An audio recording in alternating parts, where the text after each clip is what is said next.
말씀은 구약 성경 창세기 12장 2절 8절입니다.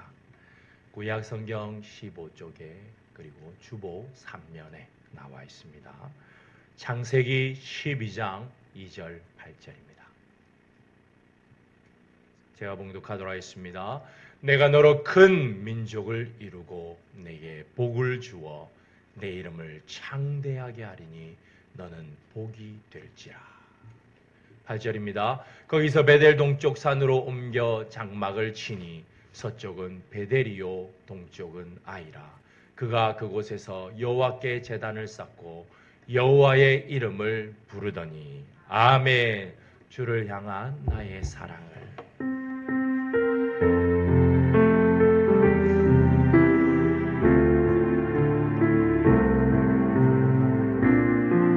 우리의 마음을 드리며 주님 앞에 나아갑니다. 주를 향한 나의 사랑을 주께 고백하게 하소서. 아름다운 주의 기능 아래 살며 주를 보게 하소서. 주님의 말씀 선포될 때에 땅과 하늘 진동하리니 나의 사랑 고백하리. 나의 의지 나의 짐을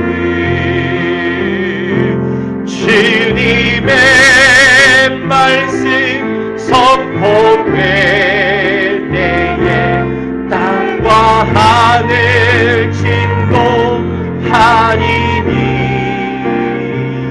나의 사랑 고백하리라.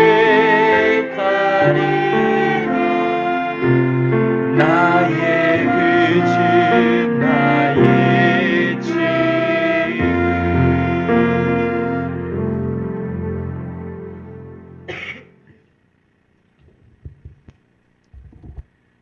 프랑스 태생이며 미국의 수필 및 소설 작가인 아네 닝은 이렇게 말합니다. 우리는 사물을 있는 그대로가 아닌 우리의 생각대로 바라본다. 어떻습니까? 공감이 되십니까? 이 말은 우리가 어떤 것을 대할 때, 그리고 어떤 것을 볼 때, 어떤 것을 생각할 때에 자신이 가지고 있는 것을 가지고 본다라는 것을 말합니다. 이것을 가치관 또는 세계관이라 부릅니다. 때론 관점이다라고 부르기도 합니다. 그렇다면 우리가 성경을 읽을 때는 어떻습니까? 우리가 이 성경을 읽을 때에 이 가치관, 내가 가지고 있는 가치관 또는 세계관, 관점은 어떤 역할을 합니까? 특별히 오늘 우리가 접하고 있는 이 아브라함의 복이 기록된 창세기 12장 1절에서 3절이 기록된 오늘 우리가 읽은 이 본문 12장 1절부터 9절까지의 내용은 우리가 매우 잘 아는 본문입니다. 과연 이 본문을 통해서 하나님께서 말씀하시고자 하시는 것은 무엇이겠습니까? 첫째로 오늘 본문을 통해서 성부 하나님께서 말씀하시는 것은 무엇입니까? 함께 읽겠습니다. 하나님은 택하신 자를 통하여 하나님 나라를 이 땅 위에 세우십니다. 하나님께서 바벨로 하나님의 뜻을 이루신 후에 이제 성경은 11장 후반부에서 셈의 족보에 집중합니다. 왜냐하면 성경은 여인의 후손, 즉 셈의 후손으로 오신 예수 그리스도에 관하여 기록한 책이기 때문입니다. 성경에서 수많은 인물들이 등장하지만 결국 이 성경의 구속 역사의 드라마에 나타난 주인공은 죽으시고 부활하시고 승천하사 다시 오실 오직 예수 그리스도 주님이시기 때문입니다. 이 셈의 족보의 마지막은 예수 그리스도의 계보에 등장하는 아브라함을 언급합니다. 마태복음 1장 1절입니다. 아브라함과 다윗의 자손 예수 그리스도의 계보라. 예수님의 계보에 이 아브라함이 등장하고 그 아브라함은 셈의 계보에 나옵니다. 따라서 셈이 바로 여인의 후손임을 알 수 있습니다. 창세기 11장의 셈의 후손의 계보는 아브라함을 낳은 것으로 마무리됩니다. 창세기 11장 26절입니다. 데라는 70세에 아브라함과 나홀과 하란을 낳았더라. 이후 성경은 27절부터 이 데라의 족보를 따로 떼서 언급합니다. 이제부터는 셈의 자손 중 그리고 그 중에서도 데라의 자손으로 성경이 이어짐을 말합니다. 여기서 우리는 매우 흥미로운 점을 하나 발견할 수 있습니다. 바로 31절입니다. 창세기 11장 31절 데라가 그 아들 아브람과 하란의 아들인 그의 손자 롯과 그의 며느리 아브라함의 아내 사레를 데리고 갈대아인의 우르를 떠나 가나안 땅으로 가고자 하더니 하란에 이르러 거기서 거류하였으며 그들은 가나안을 향해 가다가 하란에 머뭅니다. 그들이 지금 머문 곳은 어디입니까? 하란입니다. 이것을 염두에 두고 이제 12장으로 넘어갑니다. 우리가 잘 아는 아브라함의 소명 부분입니다. 하나님께서 아브라함을 찾아오셔서 아브라함을 부르시고 복을 주시는 부분입니다. 여기서 하나님은 누구에게 떠나라고 하십니까? 아브라함입니다. 그럼 아브라함이 어디를 떠나야 합니까? 12장 1절입니다. 너는 너의 고향과 친척과 아버지의 집을 떠나 내가 내게 보여줄 땅으로 가라. 그러면 여기는 어디입니까? 바로 우르입니다. 우르는 바벨탑이 세워진 이 신할의 바로 아랫부분에 있는 항구 도시입니다. 우르입니다. 달신을 섬기는 곳입니다. 여기서 주의하여 볼 것은 하나님께서 데라를 떠나라고 명령하지 않으셨다는 부분입니다. 또 위의 계보에는 그들이 지금 우르가 아닌 하란에 있다라고 기록되어 있는데 하란은 그들의 고향도 아닙니다. 그렇다면 오늘 우리가 보고 있는 이 창세기 12장 1절부터 3절의 내용은 무엇을 의미합니까? 바로 아브라함이 데라와 함께 우르에 거할 때에 하나님께서 아브라함에게 찾아오신 것을 말합니다. 아브라함은 데라와 함께 떠났고 데라의 생각에 생계에 도움이 될 것 같아서 하란으로 가고자 결정하였습니다. 왜냐하면 하란과 우르는 함께 달신을 섬기는 곳으로 종교적으로 연결되어 있었기 때문입니다. 그러므로 창세기 12장 1절부터 3절이 의미상 먼저 있었던 일이고 이후 아브라함의 가족들의 이야기에 관한 보조 설명이 필요하여서 창세기 11장에서 데라의 이야기를 적고 있습니다. 따라서 데라의 족보 후 이어서 창세기 12장 4절로 이어지는 것이 바로 전체 이야기의 흐름입니다. 이것은 제 이야기나 추측이 아닙니다. 바로 성경의 기록입니다. 사도행전 7장에서 유대인들을 향하여 스데반이 바로 이것을 말합니다. 사도행전 7장 2절부터 3절입니다. 우리 조상 아브라함이 하란에 있기 전 메소포타미아, 이것은 바로 바벨론 지역, 즉 우르를 뜻합니다. 메소포타미아에 있을 때에 영광의 하나님이 아브라함에게 보여 이르시되 내 고향과 친척을 따라 내가 내게 보일 땅으로 가라 하시니, 친척을 떠나 내가 내게 보일 땅으로 가라 하시니, 아브라함에게 말씀이 임한 것이 먼저이고 창세기 12장 1절부터 3절의 기록이 먼저이고 그로 인해 아버지 데라가 아브라함을 따라갔음을 의미합니다. 그런데 그러면 데라가 왜 아브라함을 따라 나섰습니까? 바로 한 사건 때문입니다. 이것이 창세기 11장에 기록되어 있습니다. 데라의 아들인 하란이 우리에서 죽기 때문입니다. 창세기 11장 28절입니다. 데라가 갈대아인의 우르를 떠나 가나안 땅으로 가고자 하더니, 결국 이 사건으로 인해서 아브라함은 아버지 데라와 그리고 그의 아내 사레와 조카 롯을 데리고 하나님께서 말씀하신 땅, 알지도 못하지만 그 땅을 향하여 출발하였습니다. 그러므로 창세기 12장 4절은 이렇게 기록합니다. 창세기 12장 4절 아브라함이 여호와의 말씀을 따라갔고 롯도 그와 함께 갔으며 아브라함이 하란을 떠날 때에 75세라고 기록되어 있습니다. 따라서 이 4절은 우르를 떠난 아브라함이 하란도 떠났다라는 것을 기록하고 있습니다. 왜냐하면 아브라함에게 하나님께서 하란이 머물 곳이다, 내가 약속한 땅이다 라고 말씀하지 않으셨기 때문입니다.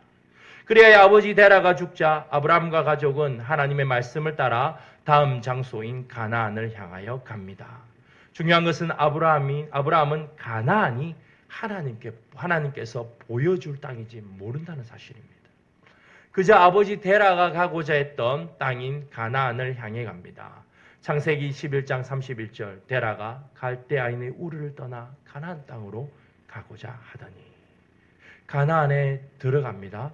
거기에는 이미 가나안 사람이 거주하고 있습니다. 이때 하나님께서 말씀하십니다. 창세기 12장 7절입니다. 여호와께서 아브라함에게 나타나사 이르시되 내가 이 땅을 내 자손에게 주리라 하신지라. 이것을 통해서 아브라함은 하나님께서 창세기 12장 1절부터 3절에 하신 약속의 복이 이루어지는 곳으로 하나님께서 인도하셨음을 깨닫습니다. 하나님께서 가르쳐 주셨습니다. 그래서 아브라함은 하나님께 그곳에서 바로 제단을 쌓고 예배를 드립니다. 이어서 베델 동쪽 산에 장막을 치고 여호와께 제단을 쌓고 여호와의 이름을 부릅니다. 그 후 점점 남방으로 옮겨갑니다. 이것이 오늘 우리가 읽은 본문의 내용입니다. 오늘 이 사건, 우리가 읽은 이 사건은 하나님께서 영광 가운데 아브라함을 찾아오신 사건입니다. 우리가 매우 잘 아는 본문입니다. 누구나 한 번 이상은 이 본문에 관한 설교를 들어보셨으리라 여겨집니다. 그렇다면 여기서 질문을 드립니다. 그 당시에 아브라함만 있었을까요? 아닙니다.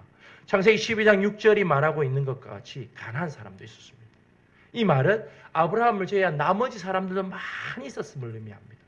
그런데 왜 하필 하나님은 아브라함을 찾아오셨습니까? 여기 한번 질문을 해보셨습니까? 그것은 바로 아브라함은 하나님을 믿는 자였기 때문입니다. 로마서 4장이 이것을 증거합니다. 로마서 4장 3절입니다. 성경이 무엇을 말하느냐? 아브라함이 하나님을 믿음에 그것이 그에게 의로 여겨진 바 되었느니라. 로마서 말씀은 아브라함이 하나님을 믿었고 그것을 의로 여겨셨다라고 말합니다. 따라서 아브라함도 당대의 의인이었던 노아와 마찬가지로 바로 그 당대의 의인이었음을 말합니다. 여기서 말하는 의인은 하나님을 믿는 자를 가리킵니다. 따라서 그 당시 우상을 사고 파는 그 도시에서 하나님을 믿는 자는 누구였음을 말합니까? 바로 아브라함입니다. 하나님을 믿는 그 당대의 의인은 노아처럼 그 혼탁한 세상 가운데서 하나님을 믿는 의인은 그 당시에 아브라함이었음을 말합니다. 따라서 노아를 찾아오신 하나님은 아브라함을 찾아오셨습니다. 그리고 아브라함에게 말씀하신 것이 여기를 다 버리고 떠나라입니다. 아브라함은 단지 하나님을 믿는 믿음 하나로 그 땅을 보고 떠났습니다. 히브리서 11장 8절입니다. 믿음으로 아브라함은 부르심을 받았을 때에 순종하여 장래의 유업으로 받을 땅에 나아갈새 갈 바를 알지 못하고 나아갔으며. 하지만 그 당시는 시족과 부족 사이였습니다. 이 말은 그 시족을 버리고 자신의 부족을 버리고 하나님께서 보여줄 땅, 하나님께서 땅을 보여주실 것이니 가라! 라고 말해서 떠난다는 것은 사실상 자살 행위와 같습니다. 그래서 하나님은 3절의 말씀을 통해서 아브라함을 지키실 것도 약속하십니다. 우리 창세기 12장 3절 함께 읽어보실까요? 너를 축복하는 자에게는 내가 복을 내리고 너를 저주하는 자에게는 내가 저주하리니. 이 내용을 이미 우리는 살폈습니다. 어디입니까? 바로 창세기 4장의 가인에게 하신 말씀입니다. 가인이 아벨을 죽이고 난 후에 유리하는 자가 되었습니다. 시족도 없고 부족도 없는 유리하는 자가 되었을 때에 하나님께서 가인을 지키시겠다고 약속한 것을 떠오르게 하는 부분입니다. 창세기 4장 15절입니다. 가인을 죽이는 자는 벌을 7배나 받으리라 하시고 가인에게 표를 주사 그를 만나는 모든 사람에게서 죽임을 면하게 하시니라. 가인이 시족과 부족을 떠나 유리하는 것은 곧 죽음을 의미하는 것과 같기에 하나님은 가인을 지켜주실 것을 창세기 4장 15장의 내용으로 약속하셨습니다. 이처럼 아브라함에게도 아브라함이 다 버리고 떠나는 것이 위험에 처하는 것이 아니라 하나님께서 철저하게 지키실 것을 약속하심으로 그가 출발하게 되었다라는 것을 알 수 있습니다. 그렇게 하나님께서 아브라함을 택하셔서 떠나라 하실 때 아브라함은 어떻게 반응했습니까? 4절이 말합니다. 여호와의 말씀을 따라갔고 하나님의 말씀을 따랐습니다. 우르를 떠났습니다. 그리하여 가나안에 도착합니다. 그가 도착하니 하나님은 여기가 바로 그 땅이다 라고 말씀하십니다. 하나님의 말씀을 따랐던 아브라함은 가나안에 도착하였습니다. 그러자 하나님은 바로 이 땅이 내가 너에게 보여줄 땅이다 라고 말씀하십니다. 동시에 하나님은 이 땅을 내 자손에게도 주겠다고 말씀하십니다. 그러자 아브라함은 하나님께서 나타나신 곳에서 제사를 지냅니다. 예배를 드립니다. 그리고 하나님께서 나타나신 곳은 물론 베델 동쪽 산지에 장막을 치고 여호와의 이름을 부릅니다. 이것은 단순히 제사를 지내는 행위가 아닙니다. 하나님께서 약속하시는 것에 대한 반응입니다. 가나안 땅을 자손에게 주시겠다는 그 약속에 대한 반응입니다. 그런데 이것이 엄청난 사건입니다. 왜냐하면 아브라함과 그의 아내에게는 무엇이 없습니까? 자식이 없습니다. 창세기 11장 30절입니다. 사레는 임신하지 못함으로 자식이 없었더라. 이런 상황에서 하나님께서 나타나셔서 이 땅은 너한테 약속한 땅이고 너뿐만 아니라 네 자손에게도 이 땅을 줄게 라는 이 약속을 현실상 받아들이기가 굉장히 어렵습니다. 그렇기 때문에 우리가 잘 아는 창세기 12장 2절을 다시 한번 하나님께서 확인시키셨음을 우리는 기억해야 합니다. 창세기 12장 2절입니다. 내가 너로 큰 민족을 이루고 내게 복을 주어 내 이름을 창대하게 하리니 너는 복이 될지라. 따라서 이렇게 복을 주신다는 것은 자손을 주셔서 큰 민족을 이루게 하실 것을 말합니다. 지금 자손이 없는데 자손을 주셔서 큰 민족을 이루게 하실 것임을 말합니다.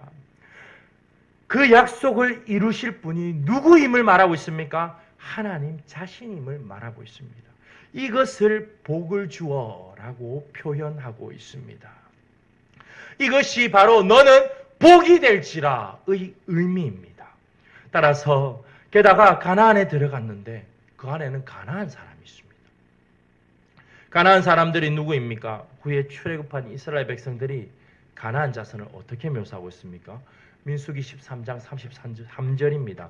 거인들을 보았나니 우리는 스스로 보기에도 메뚜기 같으니 그들이 보기에도 그와 같았을 것이니라. 그들이 벌벌 떨었던 모습을 지닌 자들이 바로 그 민족이 가나안 족속입니다. 이런 자들이 그 땅에 거하는 것을 성경은 의도적으로 6절에 기록하고 있는데 아브라함에 주시는 하나님의 약속을 아브라함이 믿는 것은 결코 쉽지 않았다는 그 상황을 성경은 말하고 있습니다. 하지만 믿음으로 우르에서 떠난 아브라함은 하나님을 철저하게 신뢰하는 자임을 무엇을 쌓아서 응답하고 있습니까? 제단을 쌓아서 하나님께 응답합니다. 상황은 하나도 변하지 않았습니다. 그러나 그 상황 가운데서도 불가능해 보이는 그 상황 가운데서 아브라함이 하나님 앞에 제단을 쌓아서 하나님의 뜻대로 될 것이라는 것에 응답하고 있습니다. 그 땅을 여호와 하나님께 제단을 쌓음으로써 바로 그 땅을 하나님 앞에 올려드립니다. 여호와의 이름을 부름으로 이 땅의 주권이 하나님께 있음을 고백합니다. 이것이 중요합니다. 왜냐하면 하나님의 주권이 그 땅 가운데 임한다는 것을 의미하기 때문입니다. 창세기 11장에서 그들이 이름을 내려 했던 그들 가운데에는 하나님의 주권은 그리고 하나님의 다스림은 희미해졌습니다. 아니 어쩌면 완전히 사라졌다고 말하는 것이 더 정확한 표현일지도 모릅니다. 그런 그들 가운데서 하나님께서 아브라함을 택하셔서 이제 하나님 앞에 제단을 쌓고 하나님의 이름을 부르게 하시는 것은 엄청난 행위입니다. 왜냐하면 하나님께서 이제 아브라함을 통하여 이 땅에 하나님 나라를 세우고 계시기 때문입니다. 이것은 출애굽 이스라엘 백성들이 약속의 땅을 바라보고 나아가는 광야 생활 가운데 이정표와 같은 역할을 했습니다. 그들은 아브라함과 이삭과 야곱에게 주신 이 땅의 약속대로 출애굽을 하였고 결국 마침내 어떻게 되었습니까? 그 땅에 들어가게 되었습니다. 따라서 하나님께서는 오늘 본문을 통해 말씀하십니다. 하나님은 택하신 아브라함을 통해 이 땅에 하나님 나라를 세우십니다. 둘째로 이 본문과 성자 하나님이신 예수 그리스도 주님은 어떻게 연결되십니까? 함께 읽습니다. 예수님은 하나님의 택하신 자로 스스로 하나님 나라를 이 땅에 세우십니다. 하나님께서 아브라함을 통해 세우시는 하나님 나라는 아브라함과 이삭과 야곱을 거쳐서 결국 이스라엘 백성에게 그 약속이 이어지고 결국 출애굽한 2세대들을 통해서 하나님의 나라의 약속이 1차적으로 이루어지는 것을 구약은 기록합니다. 출애굽하여 약속의 땅에 들어간 사람들은 출애굽 2세대들입니다. 출애굽 1세대는 애굽에서 유월절 어린 양의 피를 문설주에 발라 구원을 받은 당사자들을 의미합니다. 이들이 낳은 자녀들이 바로 출애굽 2세대들입니다. 우리가 잘 아는 것처럼 그들 출애굽 1세대는 가데스 바네아에 광야 후 2년 정도 걸쳐서 가데스 바네아에 도착합니다. 가데스 바네아에서 아브라함에게 약속하신 그 가나안 땅, 이 창세기 12장에 기록된 그 가나안 땅을 바라봅니다. 그리고 점령하러 나가야 합니다. 그들은 그렇게 하나님께서 말씀하신 대로 점령하여 했으나 그들은 정탐을 합니다. 정탐 후 그들은 이렇게 말합니다. 그 땅을 점령하는 것은 불가능하다. 그러면서 불평하며 통곡을 합니다. 어떤 이는 애굽으로 돌아가겠다라고 말하는 이도 있습니다. 이 소리를 들은 하나님은 진노하셨습니다. 그래서 38년을 빙빙 돌려서 에돔과 모압의 경계인 세레 시내까지 인도하셔서 다 죽게 하십니다. 그 후 하나님은 출애굽 2세대들을 약속의 땅으로 보내십니다. 여기에 관한 자세한 내용은 현재 기도회, 새벽 기도회와 수요 기도회를 통하여 살펴보고 있으니 기도의 시간에 더 자세히 다루도록 하겠습니다. 결국 그들은 아브라함이 하나님의 이름을 부른 하나님의 주권이 다스림이, 하나님의 주권과 하나님의 다스림이 나타나는 그 약속하신 땅, 지상의 하나님 나라에 들어가게 되었습니다. 이후 다윗을 통해서 그 땅에서 태평성대를 이룹니다. 그러나 중요한 것은 이 나라가 끝이 아닙니다. 왜냐하면 이 땅에 예수 그리스도 주님께서 오셨기 때문입니다. 예수 그리스도 주님께서 이 땅에 오신 것이 이 하나님 나라와 무슨 관련이 있습니까? 관련이 있습니다. 왜냐하면 예수님 자신이 바로 하나님 나라이시기 때문입니다. 이 이야기는 누가복음 17장 20절부터 21절의 이야기입니다. 누가복음 17장 20절부터 21절에서는 바리새인들이 예수님을 둘러싸고 하나님 나라의 임함을 묻습니다. 그러자 예수님은 이렇게 대답하십니다. 누가복음 17장 20절부터 21절입니다. 하나님의 나라는 볼 수 있게 임하는 것이 아니요 하나님의 나라는 너희 안에 있느니라. 그들이 말한 하나님 나라는 볼 수 있게 임하는 것이 아닙니다. 우리가 어렸을 때만 해도 하나님 나라가 너희 안에 있느니라. 바로 이 표현 때문에 하나님 나라 천국 어디에 있습니까? 라고 질문하면 뭐라고 이야기했죠? 질문하면 대부분이 내 마음에 있어요 라고 말했습니다. 하지만 이제는 신학이 발전했습니다. 여기서 너희 안에 있다는 것은 그들 안에 계시는 예수님을 의미합니다. 따라서 이 하나님 나라는 주님께서 너희 안에 있다고 말씀하시는 하나님 나라는 예수님 자신입니다. 예수님 자신이 곧 하나님 나라이심을 예수님께서는 입을 통해 증거하십니다. 이것을 우리는 스스로 하나님 나라이신 예수님이라고 부릅니다. 바리새인들이 생각하는 하나님 나라와 완전 다릅니다. 스스로 하나님 나라이신 예수님께서 이 땅에 오신 것은 결국 이 땅에 하나님 나라를 세우시고 전파하시기 위함입니다. 이 일을 위하여 스스로 하나님 나라이신 주님은 가르치셨고 선포하셨고 치유하셨음을 우리는 매우 잘 알고 있습니다. 이것이 무엇을 의미하겠습니까? 아브라함을 통해 이 땅에 하나님 나라를 심으신 하나님은 창세기 12장 1절부터 3절의 약속대로, 그리고 창세기 12장 1절부터 9절에 나타난 그 기록대로 아브라함의 민족인 이스라엘 땅에게 이 땅을 주셨고, 이스라엘에게 이 땅을 주셨고, 이것은 결국 스스로 하나님 나라이신 예수님의 초림을 통하여 완성됨을 의미합니다. 따라서 창세기 12장에서 하나님께서 아브라함이 그 우상의 땅을 떠나 말씀을 따라서 약속의 땅에서 하나님 나라를 세우는 이 놀라운 광경은 바로 초림의 주님께서 이 땅에 하나님 나라를 세우실 것을 보여주는 그림자입니다. 이런 점에서는 아브라함이 예수 그리스도를 보여준다라고 할 수 있습니다. 할 수 있을 것입니다. 중요한 것은 이 하나님 나라가 완성되었지만 아직 남아있다는 것이 사실입니다. 왜냐하면 예수 그리스도 재림으로 인해서 궁극적으로 완성될 그 나라가 남아있기 때문입니다. 베드로전서 3장 13절 우리 함께 읽겠습니다. 우리는 그의 약속대로 의가 있는 곳인 새 하늘과 새 땅을 바라보도다. 아멘. 질적으로 새롭게 될 그 땅과 하늘이 우리에게 남아 있습니다. 하늘과 땅은 나라를 상징하는 단어입니다. 예수 그리스도 주님은 하나님께서 택하사 하나님 나라를 완성하신 스스로 하나님 나라이심을 우리는 확신해야 합니다. 셋째로, 그렇다면 성령 하나님께서는 이제 우리를 어떻게 살게 하십니까? 함께 읽겠습니다. 성령을 부으셔서 택함을 받은 우리를 통해 오늘도 하나님 나라를 확장하십니다.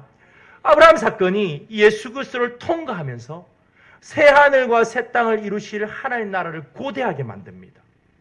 따라서 아브라함에게 약속하셨던 내가 너로 큰 민족을 이루고에 나타난 이 민족은 단지 이스라엘만 말하는 것이 아님을 우리는 깨닫게 됩니다. 누구 때문에? 바로 예수 그리스도 주님 때문에. 예수 그리스도 주님께서는 유대인들만을 위해 죽으신 것이 아닙니다. 그랬다면 우리도 구원받지 못했을 것입니다. 하지만 예수 그리스도 주님은 예수 그리스도를 믿는 모든 자들을 위해 십자가에 죽으셨습니다.